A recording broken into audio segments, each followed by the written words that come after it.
What's up papa, ici c'est Rono, comment va, on se retrouve pour une nouvelle vidéo, un nouvel épisode de King Go Move. Alors déjà je tiens à te remercier, c'est cool parce que au niveau de la vidéo sur Kaido, j'étais un peu dans le flou. J'étais carrément dans le flou, je savais pas trop quoi penser et vous êtes nombreux à avoir joué le jeu, vous m'avez répondu, vous m'avez donné vos idées. Et du coup, j'ai regardé tous vos commentaires et je pense que je vais en faire une vidéo en fait en lisant vos commentaires parce que je trouve qu'il y a des choses qui ont été super intéressantes, ça m'a clairement ouvert l'esprit, j'ai commencé à comprendre. J'ai bien vu ce que vous vouliez sous-entendre, qu'en fait Kaido il vit dans une autre réalité et tu vois lui il est au-dessus, les autres sont vraiment en dessous, donc ça c'était cool parce que moi j'étais un peu dans le flou, donc encore merci. Donc voilà, donc après je vais pas te mentir, je sais pas trop quand je vais faire la vidéo, je pense que ça va être ce week-end parce qu'en fait j'ai un planning assez chargé comme tu peux le voir, je suis organisé ma paille, organisé.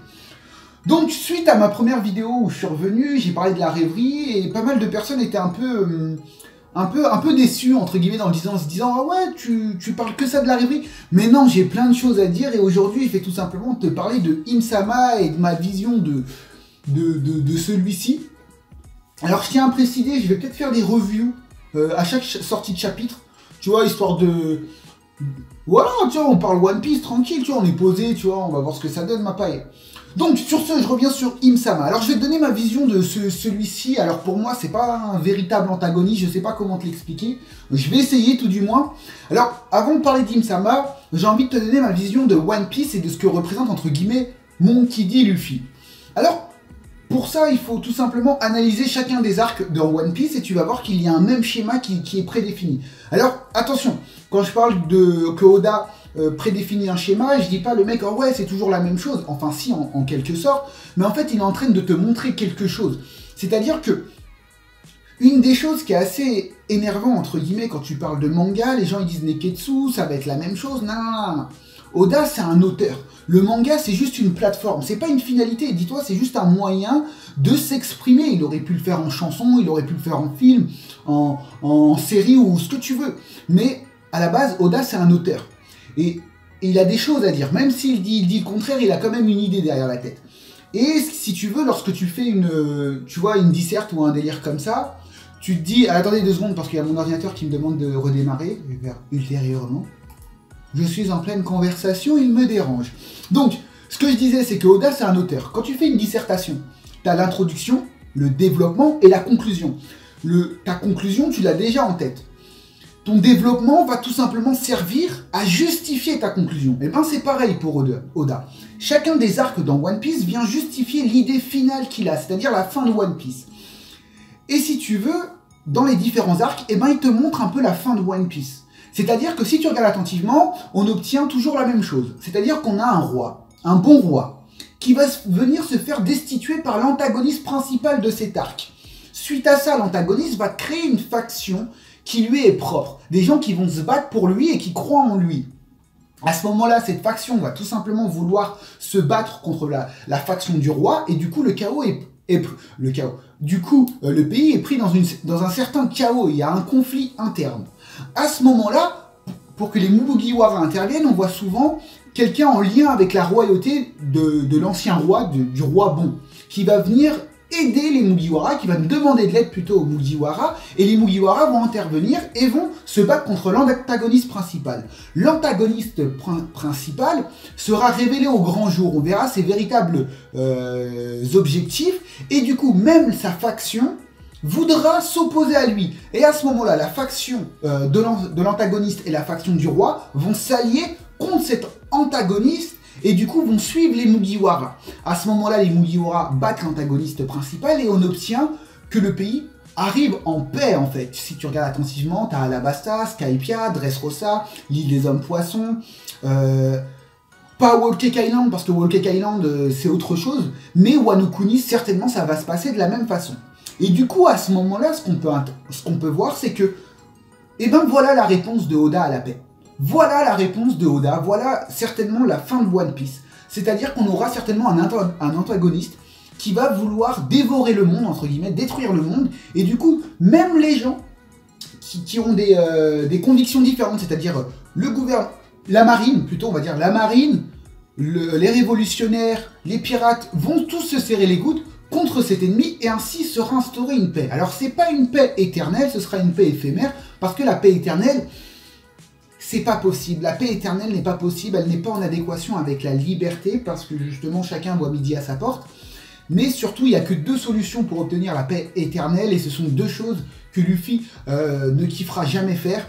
Mais je t'en parlerai une autre fois dans la volonté du dé, la sombre volonté du dé, parce que la mienne est très sombre, hein. Pour moi c'est pas des enfants de cœur. Enfin bref, à ce moment-là, Luffy va inconsciemment, ou indirectement, non c'est directement mais inconsciemment, installer la paix dans ce pays.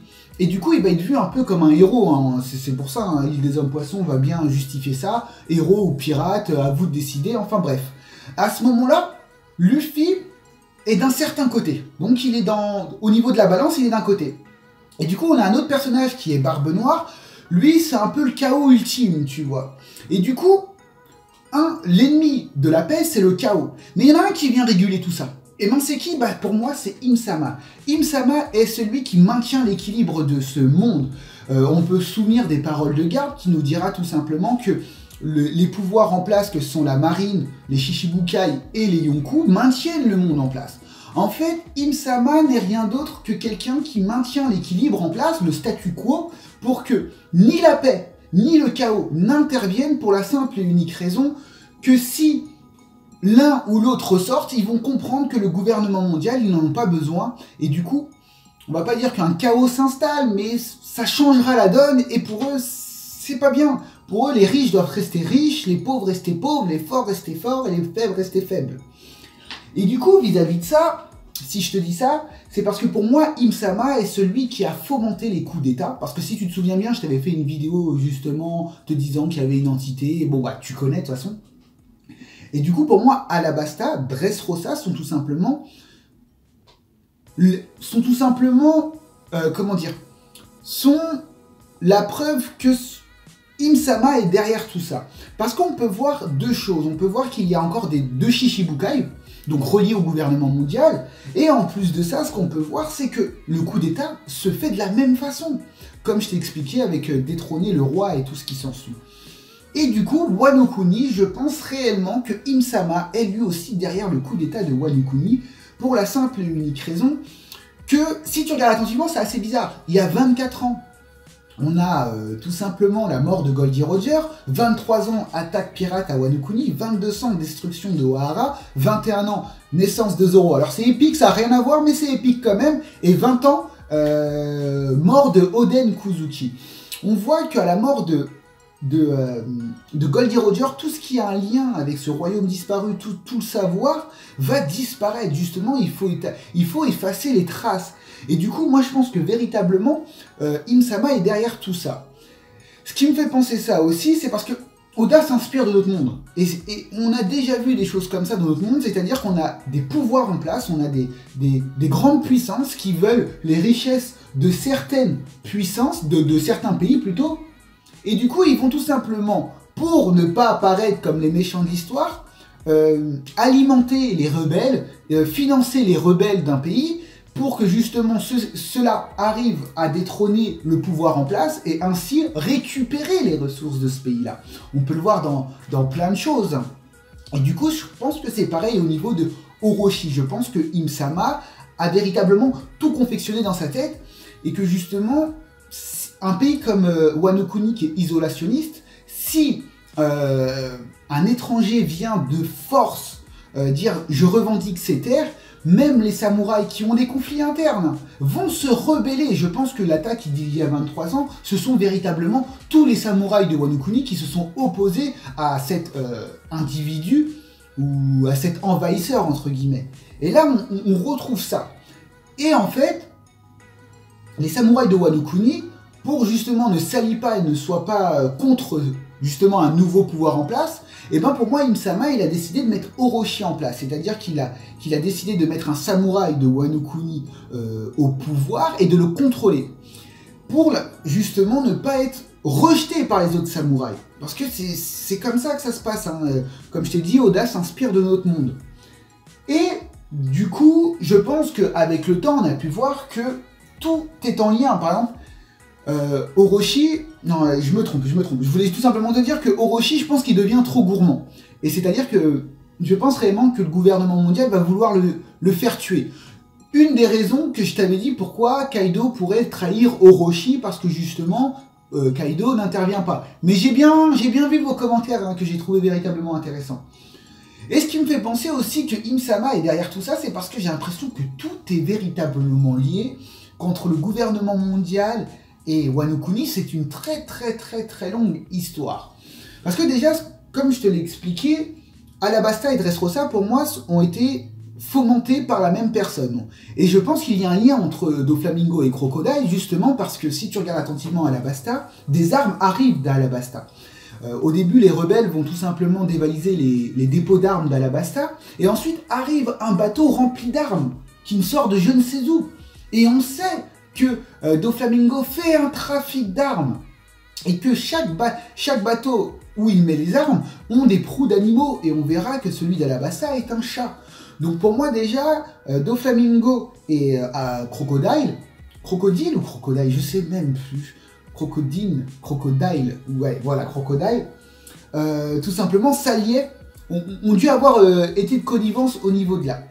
Et ce qui me fait penser que c'est encore plus étroit, c'est parce qu'on sait que Doflamingo a des liens très étroits avec le gouvernement mondial, c'est un ancien Tenryubito, et je repense à Enies Lobby, justement, à Enies Lobby où on a le personnage de Kumadori. Kumadori qui est un agent du CP9 et qui est tout simplement, on a l'impression qu'il vient de Wano Kuni. Il parle de seppuku, il parle de tout ça, et il parle de sa mère. Oda nous révélera que la mère de Kumadori, hein, dans un SBS, était une ninja. Et si on regarde attentivement le design de la mère de Kumadori, elle ressemble énormément à Shinobu, la meuf ninja.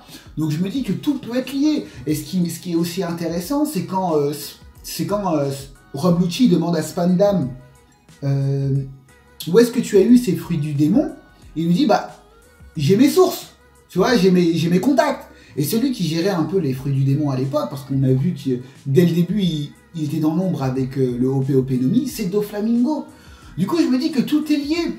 De la vente d'armes, tout a été calculé de A à Z par Im-sama.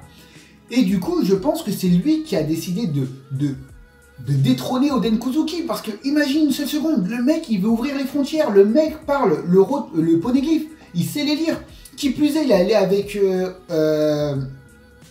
Goldie Roger sur Raftel, il connaît la véritable histoire, il allait propager cette histoire.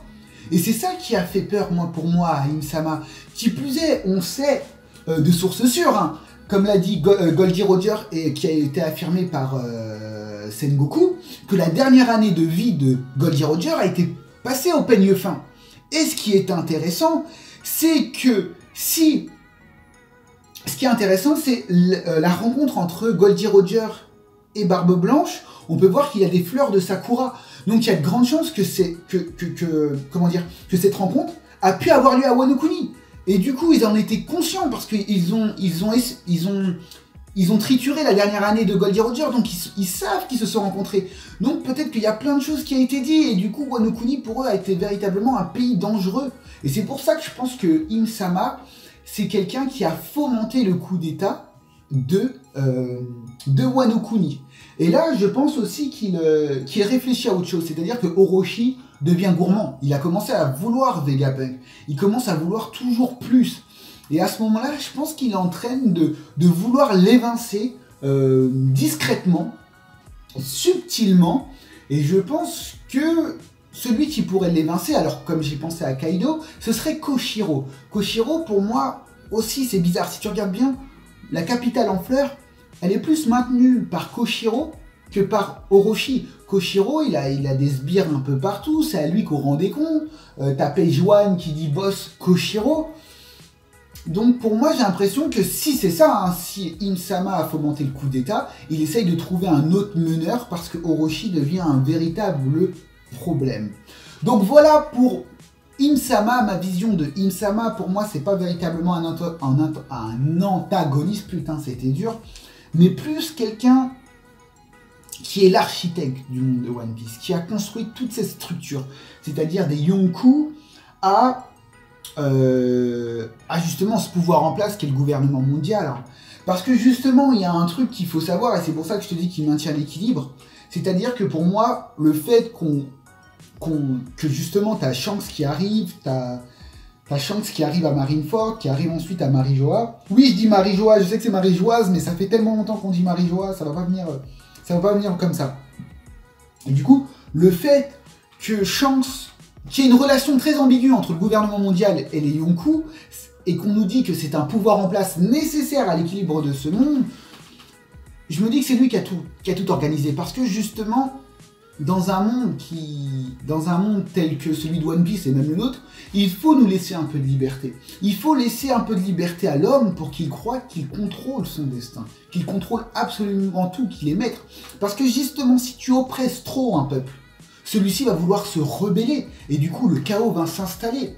Cependant, si justement tu laisses un pirate tel que Luffy établir la paix à sa façon, comme aussi Riku a essayé d'établir la paix autour de ces îles, et c'est pour ça que pour moi il a été détrôné. Et tu essayes d'établir la paix, les gens vont comprendre qu'on n'a pas besoin du gouvernement mondial, qu'on peut être autosuffisant, qu'on peut s'aider soi-même, justement si on arrive à se comprendre les uns les autres. Et du coup c'est pour ça, c'est une des peurs de Im-sama pour moi, c'est que le monde sombre dans un chaos. C'est une de ses peurs, et du coup ça fait pas de lui véritablement quelqu'un de mauvais, mais pas forcément quelqu'un de bon. C'est juste quelqu'un qui a des idées préconçues sur la paix, sur la situation. Il pense que tout doit être contrôlé de A à Z. Donc voilà, je pense que c'est une grosse vidéo que je te fais là sur Im-sama. Alors je sais, justement, tout simplement pour te dire que Im-sama, pour moi, il est derrière les coups d'état aussi bien de Dressrosa, Alabasta, mais aussi de Wano Kuni. Que justement celui-ci n'est pas véritablement un méchant à proprement parler, qui veut juste maintenir l'équilibre de ce monde. Et pour lui, dans sa tête, c'est ce qui est la paix, entre guillemets, parce que pour lui, il ne peut pas concevoir autre chose. Donc voilà, c'était tout simplement pour te dire ça. Pour moi, c'est l'architecte de One Piece, c'est celui qui a construit toute cette organisation que sont les Yonkou, c'est-à-dire de laisser de la liberté aux pirates. Et c'est pour ça que justement, les pirates font un peu ce qu'ils veulent, qu'on laisse un peu de liberté à des personnages comme Kaido, Big Mom ou encore Shanks. C'est justement pour laisser de l'espoir aux autres pirates qui vont arriver, mais pas trop non plus, tu vois. Il faut les contrôler, les maîtriser. Donc voilà. Bah dis-moi ce que t'en penses, ma paille, hein. Encore une fois, je suis pas là pour te dire quoi penser, juste t'amener de quoi penser. Voilà ma vision des choses sur Im-sama. Je sais pas si ça a été dit, je sais pas si tu t'en doutais, je sais pas si tu penses comme moi ou si tu dis que c'est de la merde. Mais voilà, je tenais juste à te le dire. Donc sur ce, ma paille, chichi son son, et on se retrouve pour une prochaine vidéo.